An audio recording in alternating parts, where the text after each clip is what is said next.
Aleluia, amados. Aleluia. Abra sua Bíblia no Evangelho segundo Mateus, capítulo de número 13, versículo de número 1 até o versículo de número 9. Parábola acerca do semeador. Tendo Jesus saído de casa naquele dia, estava junto ao mar. E juntou-se muita gente ao pé dele, de sorte que, entrando no barco, se assentou.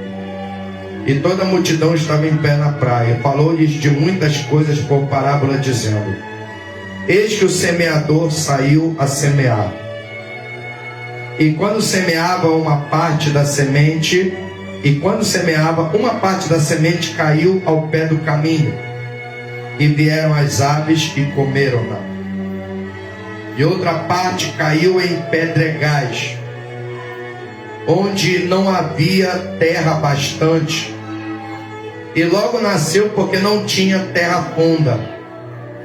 Mas vindo o sol, queimou-se e secou-se, porque não tinha raiz. E outra caiu entre espinhos, e os espinhos cresceram e sufocaram-na. E outra caiu em boa terra,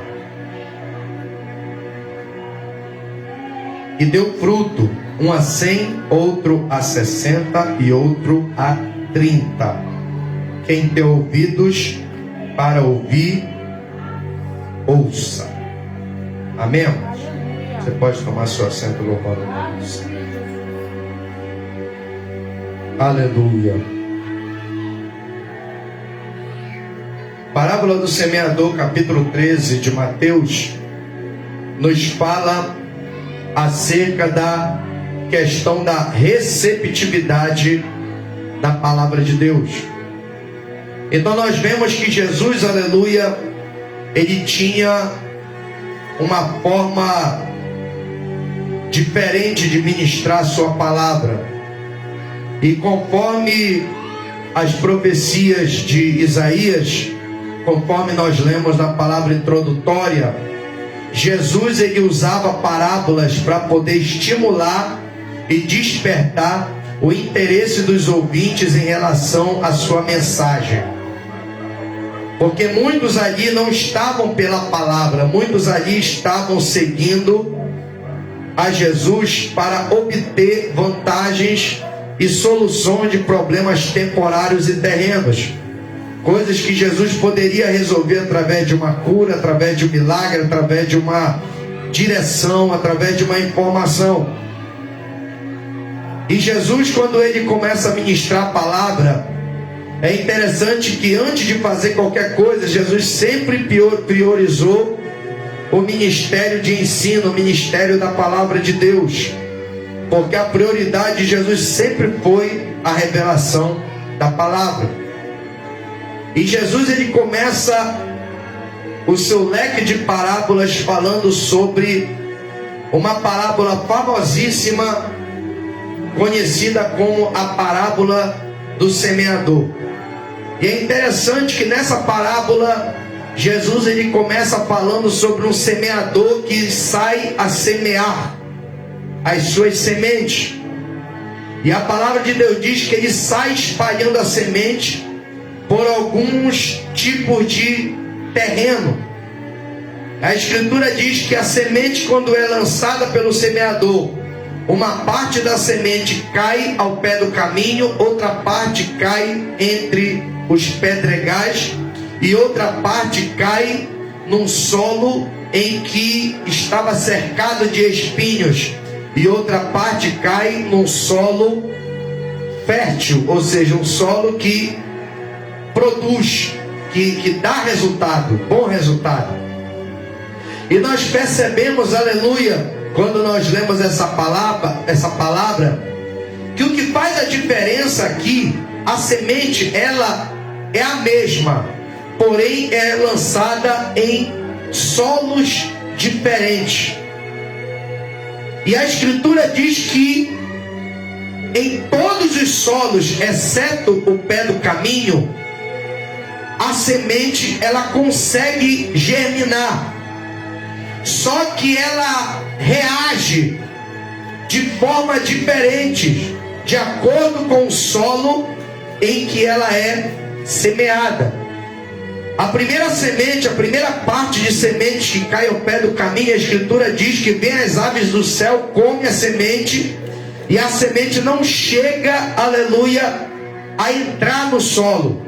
E Jesus, explicando essa parábola no versículo de número 19, ele diz a Escritura que esse primeiro solo corresponde a uma categoria de ouvintes da palavra que ouve a ministração da palavra do reino, mas não entende.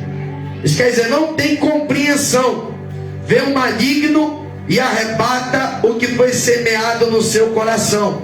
Isso quer dizer, é aquela pessoa, aleluia, que não vem com interesse de aprender. É aquela pessoa que não abre o seu coração para que a semente do evangelho encontre espaço para germinar e produzir, aleluia, o que deve produzir no coração dessa pessoa para transformá-la e colocá-la do jeito que Deus quer.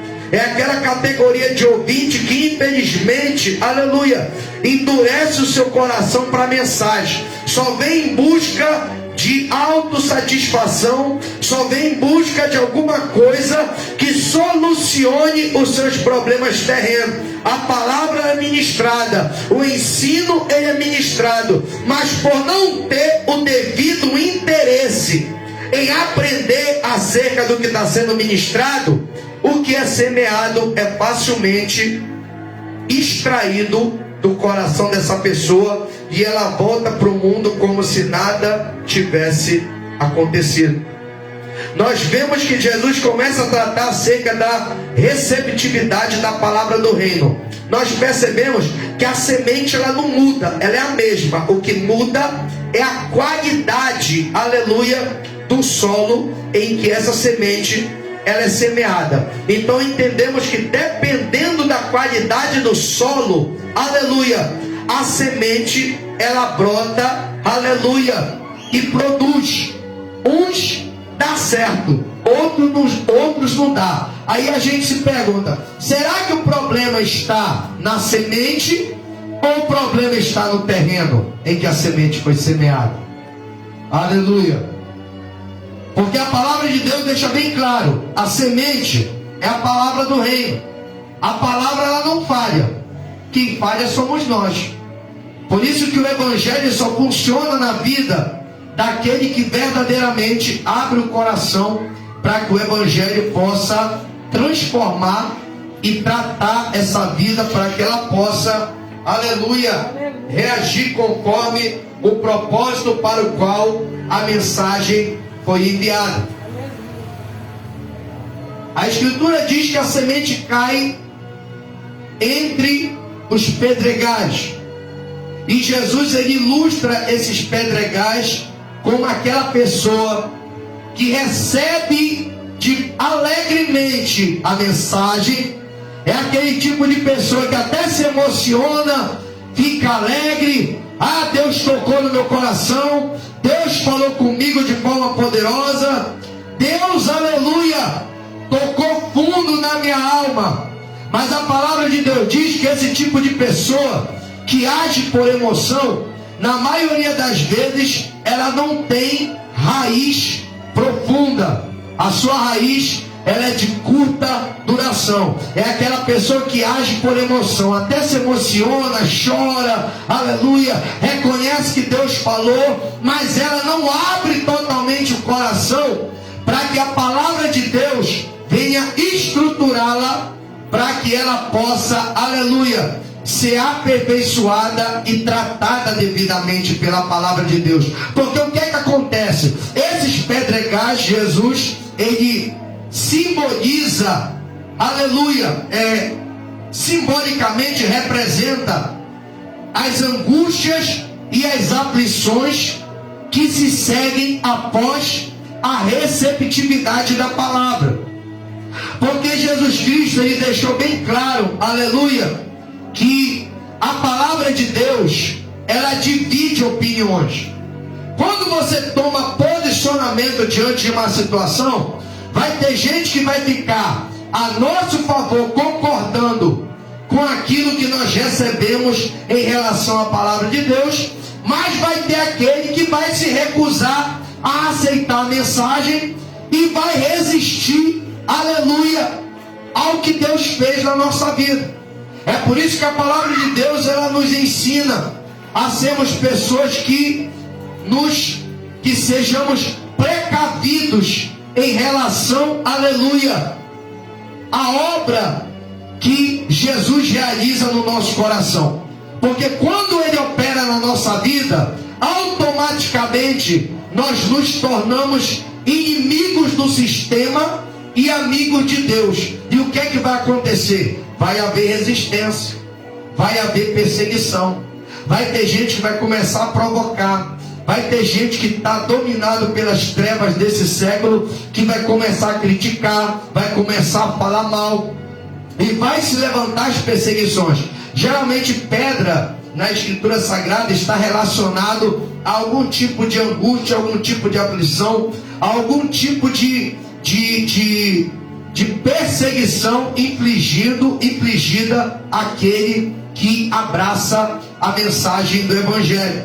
E a Escritura diz que essa semente, ela não consegue, aleluia, se aprofundar no solo. Com isso, ela chega até germinar pelo contato com o solo, mas devido à raiz ser de curta duração, vem o sol e desidrata e queima aquela planta, aquele vegetal que brotou a partir da semente. Por quê? Porque a sua raiz, ela não alcançou profundidade suficiente para poder extrair daquele solo os nutrientes necessários para o seu desenvolvimento. É a pessoa que, embora se converta, se alegre com a mensagem, entenda que Deus está falando com ela, mas ela não se preocupa em se aprofundar no conhecimento da palavra. Ela não se preocupa em desenvolver uma vida de consagração, uma vida de santificação, uma vida de estruturação na palavra. Aí quando vem as perseguições, quando vem as aflições da vida, quando chega o dia mau, o que acontece? Pela falta de conhecimento, diz o profeta Oséias, o meu povo foi destruído. Então o que acontece? A pessoa não tem estabilidade suficiente, não tem estrutura para suportar, e acaba, aleluia, desanimando, acaba murchando, acaba desistindo e volta para a vida pregressa como se nada tivesse acontecido. É aquele crente que ouve, se converte, mas infelizmente a vida devocional, o nível de intimidade com Deus e o grau de vida devocional que ele desenvolve na presença de Deus é uma vida devocional superficial. É aquele crente que só lê a Bíblia quando vem para a igreja, é aquela pessoa que só ora quando vem para a igreja, é aquela pessoa que só busca a Deus quando é marcado algum culto de consagração, algum culto de busca pela presença de Deus. Não é uma pessoa, aleluia, que toma uma iniciativa para se aprofundar, para mergulhar, como Deus fez com Ezequiel, marcando a cada 1000 côvados, ele fazia Ezequiel entrar naquela margem, aleluia, daquele rio, até o ponto que quando chega 4.000 côvados, aleluia, Ezequiel não podia mais tocar no chão e nem ter mais o pleno domínio do corpo, porque já estava em águas profundas. E é isso que Deus ele quer fazer na nossa vida, nos levar às águas profundas, para que não tenhamos mais domínio da nossa vida, mas que o domínio da nossa vida esteja sob o controle, aleluia, das águas da palavra de Deus. Aquele que vive sob o controle e a influência da palavra de Deus, pode chover até canivete, mas ele não sai da presença, porque ele fala como Paulo declara, aleluia, na segunda carta na sua segunda carta a Timóteo, dizendo: porque eu sei em quem eu tenho crido, o qual é poderoso para guardar o meu depósito até aquele dia. É o famoso crente com raiz profunda. Crente com raiz profunda não teme ações externas.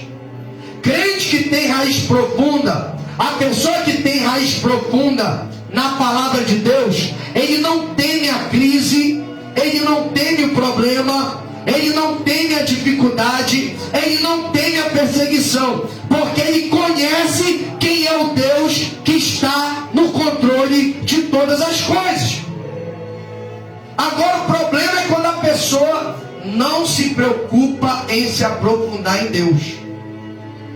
Aí é aquela pessoa que todo tempo, aleluia, todo tempo depende, aleluia, de outra pessoa para poder buscar Deus. É aquela pessoa que todo tempo está dependendo dos outros. Se não tiver ninguém para ajudar, ela morre. Se não tiver ninguém para ajudar, ela para. Se não tiver ninguém para fazer por ela o que ela tem que fazer, ela não se mobiliza e não sai do lugar. É aquela pessoa que todo tempo a gente tem que estar correndo atrás. Às vezes é crente cascudo na fé, que tem mais de 5 anos de crente, que frequenta a igreja, mas todo o tempo está capingando. Todo o tempo, aleluia, precisa que o pastor esteja no pé, precisa que o obreiro esteja em cima, precisa que a igreja, aleluia, esteja sempre presente. Irmão, se eu fosse depender de visita pastoral, eu vou ser sincero a você. Se eu fosse depender de visita de igreja, visita de pastor, visita de obreiro, hoje eu já não estava aqui. Porque contadas foram as vezes que eu já recebi visita na minha casa de alguém que se preocupasse comigo. Eu aprendi na minha caminhada cristã de 19 anos, já vou fazer 20 anos de crente. Na verdade eu já fiz, foi agora dia 20 de julho. Dia 20 de julho eu fiz 20 anos.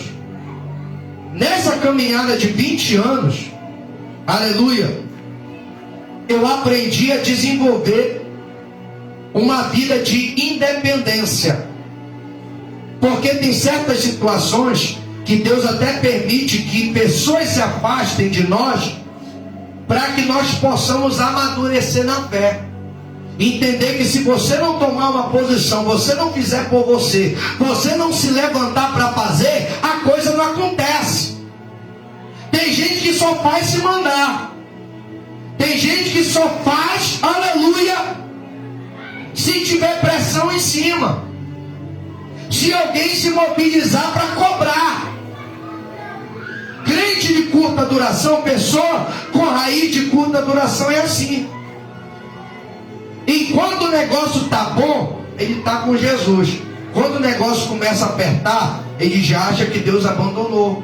Ele já acha que a igreja está contra ele. Já acha que o pastor esqueceu dele.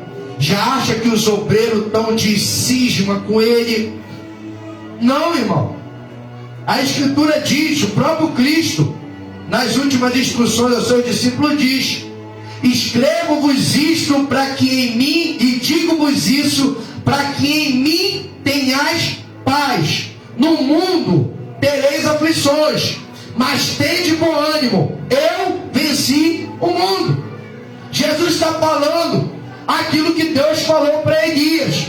Quando Elias, depois daquela perseguição e ameaça de Jezabel, vai lá para o deserto em busca da presença de Deus no Monte Sinai. E a palavra de Deus diz: depois de o anjo dar assistência a ele com pão quente sobre as brasas e uma botija de água, ele caminha 40 dias e 40 noites, chega no Monte Horebe, Deus se apresenta, fala com ele, deixa o homem de Deus desabafar, E depois responde a Elias dizendo: eu ainda tenho em Israel 7.000 pessoas que não beijaram Baal com a sua boca e nem se dobraram diante dele. Deus queria dizer a Elias que ele não era o único que enfrentava problema na vida, porque problema, perseguição, angústia, aflição é coisa inerente a essa vida. Todos passam por aflições, todos passam por altos e baixos, mas isso, para quem entende quem é Deus na vida, compreende que é apenas um estímulo para prevenir a acomodação. Porque o crente que não passa por problema, muitas das vezes não tem desejo de orar, não tem desejo de buscar, não tem desejo de se aprumar com Deus, porque acha que pelo fato do tempo tá bom, tudo tá direitinho, não tá acontecendo nada, ele está no centro da vontade de Deus. Eu quero te dizer nessa noite, Jesus Cristo nos ensina que aquele que está no centro da vontade de Deus sempre vai ser perseguido por aquele que está fora do centro da vontade de Deus. Então, se não está acontecendo luta, não está acontecendo prova, não está acontecendo adversidade, ninguém está te apedrejando, ninguém está te criticando, ninguém está te perseguindo, alguma coisa está errada. Jesus Cristo falou: bem-aventurados sois vós quando vos perseguirem, vos ofenderem e mentindo disserem todo mal contra vós por causa do meu nome. Exultai e alegrai-vos, porque grande é o vosso galardão nos céus, porque assim foi com os profetas e justos do passado. Mas em Lucas ele declara dizendo: ai de vós quando vos elogiarem e disserem bem a respeito de vós. Cuidado, porque assim os vossos pais fizeram aos falsos profetas. Então Jesus está deixando bem claro que a palavra de Deus, ela divide opiniões e provoca perseguição por parte de quem não conhece Deus. Então a semente que cai em solo pedregoso é aquela pessoa que ouve a palavra, recebe com alegria, mas por não se aprofundar, não se preocupar em se desenvolver em Deus, na primeira peleja, na primeira quentura, na primeira prova, ele se ofende e volta para o mundo como se nada tivesse acontecido.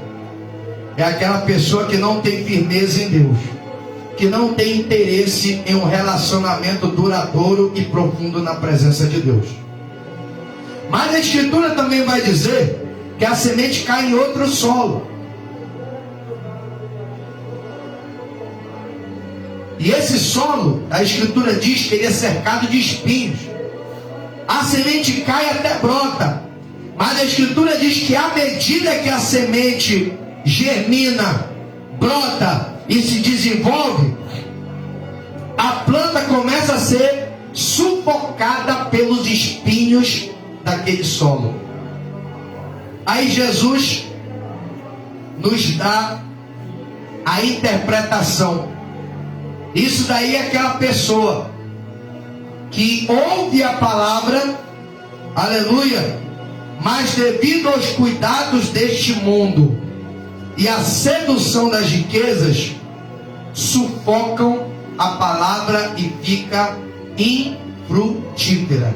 É aquela pessoa que vem do mundo, mas todo o tempo é preocupada. O que eu vou comer, o que eu vou beber, o que eu vou vestir, eu tenho que estar pagando quanto, eu tenho que fazer isso.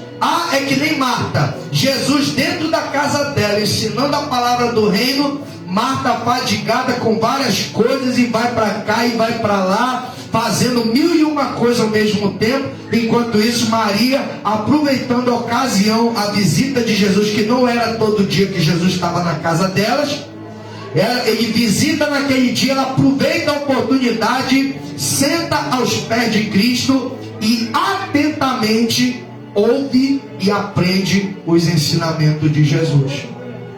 Ou seja, a pessoa que é comparada ao solo com espinhos é a pessoa que se afadiga com coisas que deveriam estar em segundo plano na nossa vida. Irmão, você tem que entender uma coisa. Quando você vem ao mundo, você vem nu.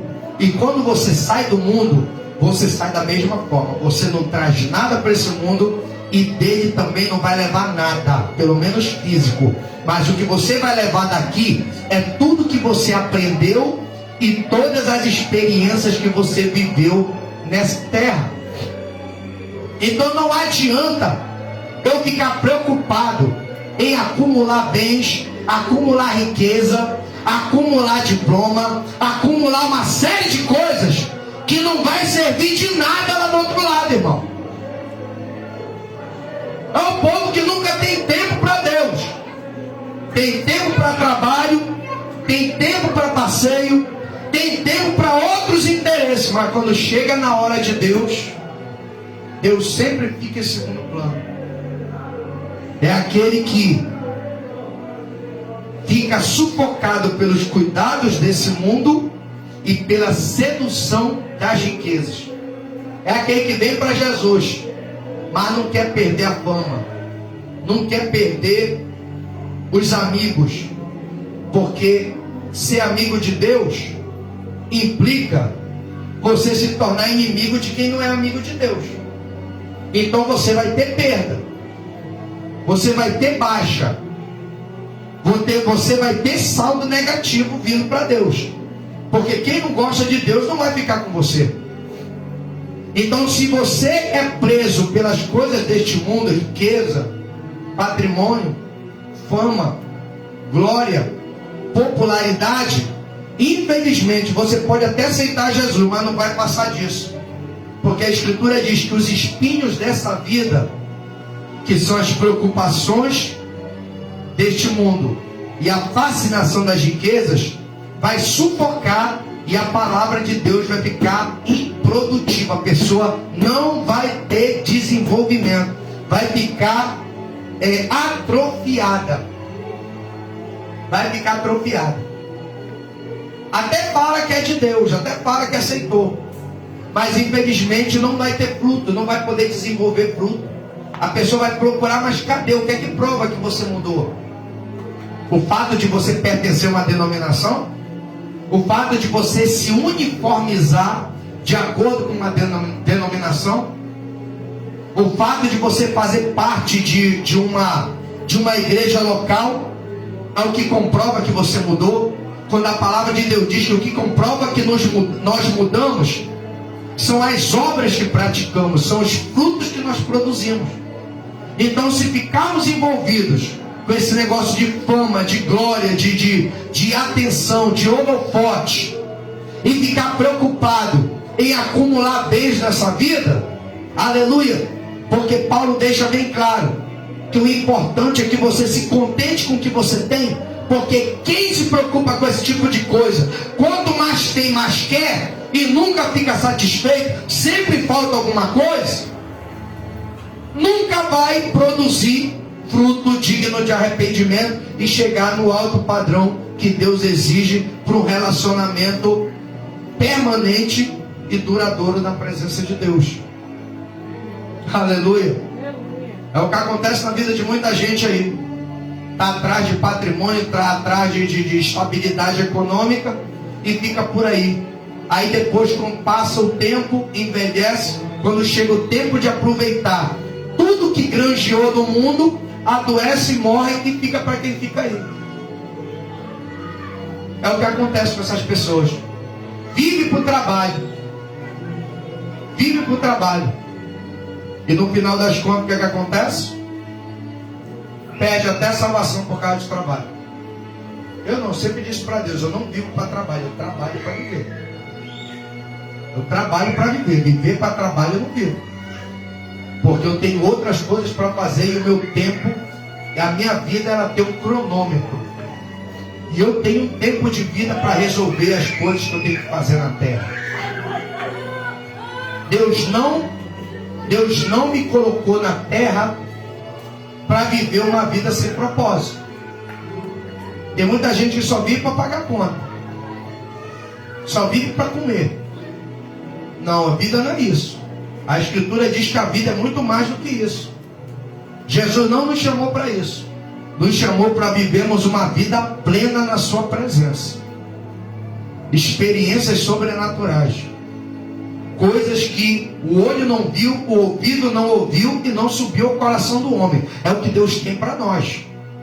São coisas inéditas. E nós só vamos viver o inédito de Deus quando o nosso coração se desprender de todo esse espinheiro que sufoca o nosso desenvolvimento na presença de Deus.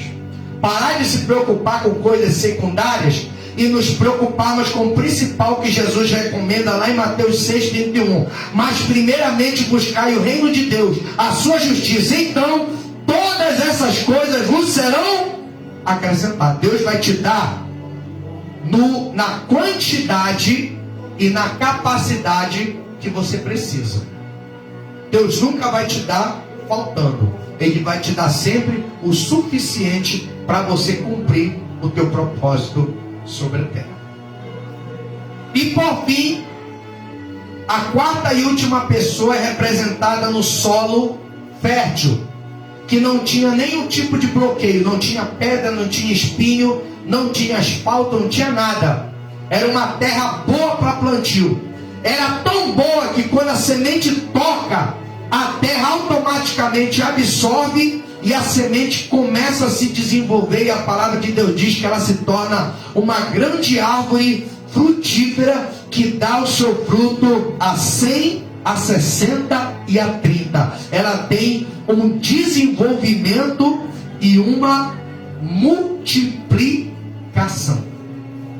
É aquela pessoa que entendeu o seu chamado e que está disposta a sempre querer mais e mais da presença de Deus. Eu quero te dizer nessa noite que Deus está aqui para abençoar, está aqui para capacitar, está aqui para usar, mas Ele vai te abençoar na medida que você se dedicar, irmão. Por isso que tem gente muitas das vezes que tem inveja de quem chega ontem, daqui a pouco já está profetizando, já está revelando, Deus já está mostrando coisa profunda, já está capacitando. Por quê? Porque o coração não tem bloqueio, o coração não tem pedra, o coração não tem espinho, o coração não tem asfalto para bloquear a passagem da semente da palavra. O coração está totalmente aberto. É a pessoa que entendeu, aleluia, que em nenhum outro há salvação debaixo do céu, nenhum outro nome é dado entre os homens por meio do qual devamos ser salvos. É aquele que entende que não tem mais nada para ele nesse mundo, irmão. É aquele que entende que a sua herança, ela não é terrena, ela é celestial. Que a sua esperança, ela não é terrena, ela é celestial. Que as promessas que estão sobre a sua vida não fica só no tempo presente.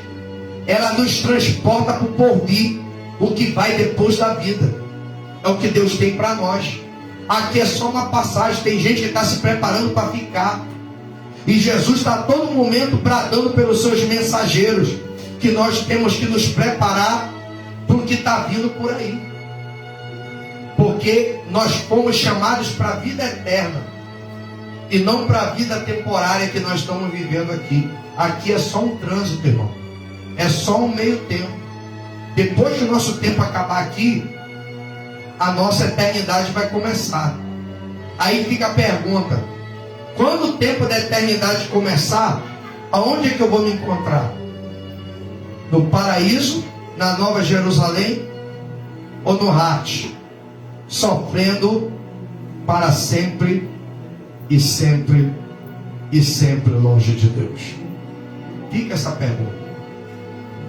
É por isso que nós temos que atentar para a receptividade. Se verdadeiramente nós estamos sendo receptíveis à palavra, ou estamos deixando interferências impedirem que a palavra produza fruto na nossa vida.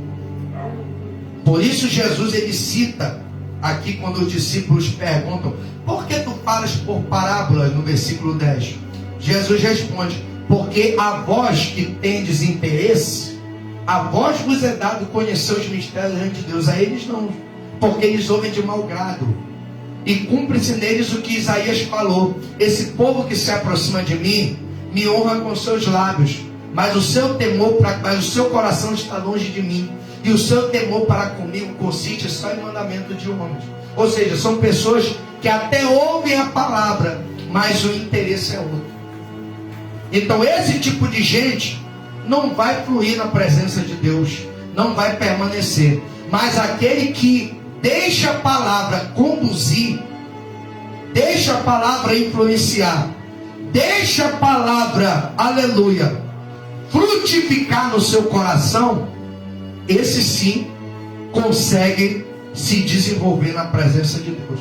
Aí Deus capacita, Deus dá dom, Deus dá ministério, Deus dá capacitação, Deus dá poder. Deus tem o prazer de colocar tudo na mão desse tipo de pessoa, porque Ele sabe que esse tipo de pessoa vai fazer o que precisa ser feito com o que Jesus entregou nas suas mãos. Amém, irmãos? Então vamos nos colocar de pé.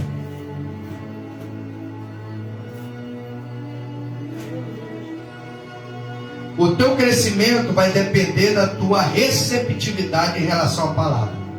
Se o teu coração for um asfalto, se o teu coração for uma terra cercada de pedra, se o teu coração for uma terra cercada de espinho, a palavra de Deus, ela vai ser semeada, mas ela não vai frutificar. Mas se o teu coração for um solo fértil, que absorve a palavra com força e deixa ela entrar e mandar tomar a direção da tua vida, aí sim, aí a tua vida não vai ser mais a mesma. Porque o problema não está na semente, o problema está no solo, está no potencial de absorção do solo. Então que sejamos esse solo fértil, para que Deus trabalhe na nossa vida e a cada dia nós possamos melhorar e nos desenvolver, aleluia, na presença do nosso Deus. Deus, eu te agradeço pela tua palavra nessa noite. Abençoa, Senhor Deus, a nossa vida. Que o teu Espírito Santo venha nos conduzir por meio da tua palavra. E que o nosso coração não seja como uma pedra, mas seja, Senhor, um solo fértil, que absorva a tua palavra e que deixe ela fazer o que ela foi enviada para fazer na nossa vida, que é nos transformar segundo a imagem daquele que nos criou. Jesus não veio ao mundo a passeio, Jesus não veio ao mundo a recreio. Jesus veio para fazer notório o nome do Pai e abrir acesso ao Santo dos Santos para todo aquele que crê em seu nome. Por isso que hoje nós estamos aqui, e da mesma forma temos esta missão de anunciar as virtudes daquele que nos chamou das trevas para a sua maravilhosa luz. Portanto, nos abençoa e seja conosco. Abençoa cada pessoa que está ligada na live, Senhor, nas redes sociais, que nos acompanham, Senhor, virtualmente. Que o teu Espírito Santo encontre espaço para trabalhar nesses corações, e que toda dureza, Senhor, tudo que sufoca o desenvolvimento dessa semente, seja arrancado desse coração, e esse solo seja um solo fértil para a glória do teu nome. Assim, ó Deus, nós oramos e te agradecemos em o nome do Senhor Jesus. Amém e graças a Deus. Amém. Levante suas mãos. A graça de nosso Senhor Jesus Cristo, o amor de Deus e a comunhão do Espírito Santo seja com todos hoje e para sempre. A igreja de Deus diz: amém. Se Deus é por nós, agindo Deus, o Senhor é o nosso e nada. Deus abençoe, aplauda o Senhor. E logo mais, terça-feira, estaremos aqui às 19h30 no culto de avivamento. Quinta-feira às 19h30 no culto de libertação. E nesse sábado estaremos celebrando o nosso primeiro aniversário do Ministério Assembleia de Deus, Aliança, Fogo e Poder. Não perca, você está convidado, está conosco a celebrar pelo primeiro ano de aniversário deste ministério que Deus colocou no nosso coração a desenvolver neste lugar. Deus abençoe e assim eu agradeço a oportunidade em nome de Jesus.